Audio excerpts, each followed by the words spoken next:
দেখুন, এই মুহূর্তে আপনাদের জন্য সবচেয়ে বেশি যে গুরুত্বপূর্ণ আমার এই ভিডিওটি তা হচ্ছে যে আপনারা যারা আমার চ্যানেলে ভাতাভোগী আছেন এবং যারা উপবৃত্তির টাকা পেয়ে থাকেন অথবা আপনি না পাইলেও আপনার আত্মীয় স্বজন বা আপনার প্রতিবেশী বা আপনার বাচ্চাটিও উপবৃত্তির টাকা পায় থাকে। তো আমি আপনাদেরকে বলি যে আসলে ভাতার টাকা কিন্তু আপনার ফোনে আসবে, ঠিক আছে, মেসেজ আসবে, কিন্তু আপনি টাকাটা পাবেন না। তো এখন এই টাকাটাকে আপনি আপনার মোবাইলে রাখার জন্য বা টাকাটা পাওয়ার জন্য যে সকল প্রক্রিয়া আমি তা নিয়ে আলোচনা করব।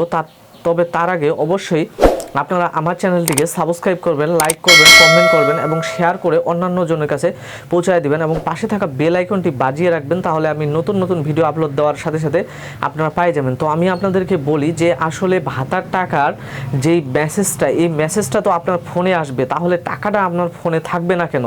তাহলে কি আপনাকে কি ভাতার যেই মন্ত্রণালয় আছে সেই মন্ত্রণালয় থেকে ফ্যাক মেসেজ দেওয়া হবে?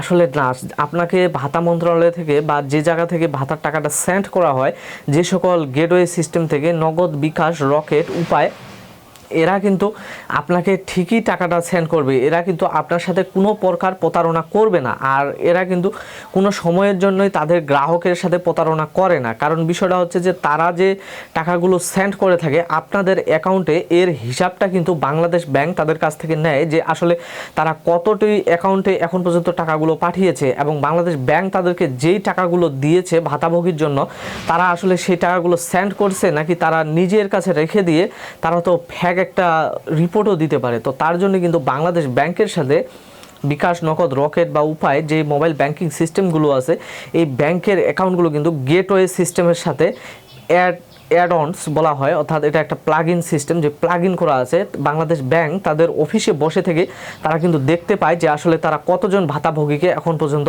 ভাতার টাকা সেন্ড করেছে। তো তাহলে আপনাদের টাকাটা আপনাদের কাছে তো বিকাশ, নগদ বা রকেট পাঠিয়ে দিল, তাহলে টাকাটা গেল কোথায়? তো আমি আপনাদেরকে বলি যে আপনারা যারা আমাদের বাংলাদেশে যে ভাতাভোগী আছেন, তো তাদের কিন্তু একটা লিস্ট আছে, ঠিক আছে?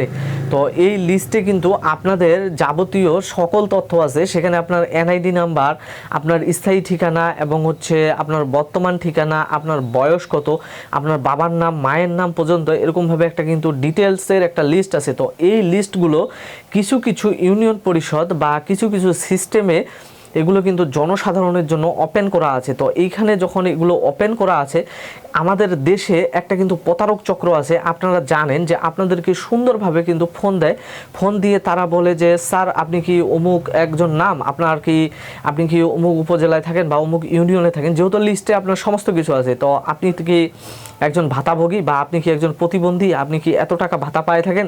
তো স্যার আমি আপনাদেরকে সমাজসেবা অফিস থেকে বলতেছি, আপনার যেই তথ্যটা আছে এই তথ্যটা হালনাগাদ করতে হবে, যার জন্য আপনার যেই বিকাশ অ্যাকাউন্ট বা নগদের মাধ্যমে আপনি যে টাকাটা পায় থাকেন সেই অ্যাকাউন্টটা কিন্তু আপনারা অলরেডি ব্লক করে দেওয়া হয়েছে। এখন আপনি যদি ভাতার টাকাটা পাইতে চান তাহলে অবশ্যই আপনাকে এই লকটা খুলতে হবে, আর এই লকটা খুলতে গেলে আপনাকে কিছু কিছু তথ্য দিতে হবে আমাদেরকে। এইভাবে তারা কিন্তু বলে আপনার কাছ থেকে, আপনার তো এনআইডি নাম্বার তাদের কাছে আছে, ফোন নাম্বার আছে, তারা বলবে যে আপনার যেই বিকাশের আগের যে পিনকোডটা আছে বা নগদের, এই পিনকোডটি কিন্তু বর্তমানে লক করে দেওয়া হয়েছে।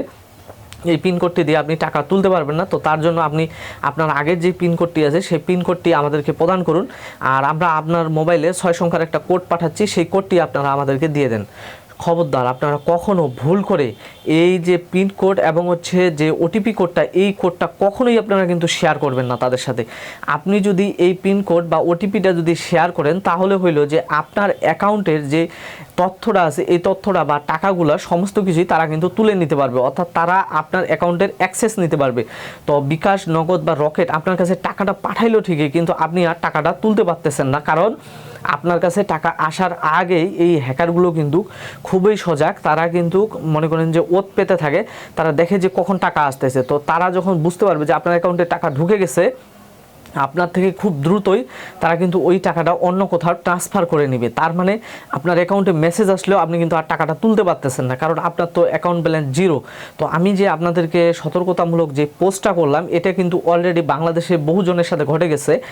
আর যদি আপনাদের সাথে এরকম কারো কিছু হয়ে আসে অলরেডি, যে আপনাকে ফোন দিছিল, আপনি ওটিপি দিয়েছেন বা পাসওয়ার্ড দিয়েছেন, তাহলে আপনারা অবশ্যই আমার সাথে যোগাযোগ করবেন। আমি আপনাদেরকে একটা প্রক্রিয়া দেব, সেই প্রক্রিয়ার মাধ্যমে আপনি আপনার যে পিনকোডটি আছে আগে সেই পিনকোডটি চেঞ্জ করে নেবেন। চেঞ্জ করে নিলেই কিন্তু হ্যাকার আর আপনার অ্যাকাউন্ট থেকে কোনো প্রকার টাকা নিয়ে যাইতে পারবে না। তো আমার ভিডিওটি যদি ভালো লাগে থাকে, আমি আবারও বলতেছি, আপনারা অনুগ্রহপূর্বক আমার চ্যানেলটিকে সাবস্ক্রাইব করবেন, লাইক করবেন, কমেন্ট করবেন এবং শেয়ার করে অন্যান্য জায়গায় পৌঁছে দিবেন। ধন্যবাদ।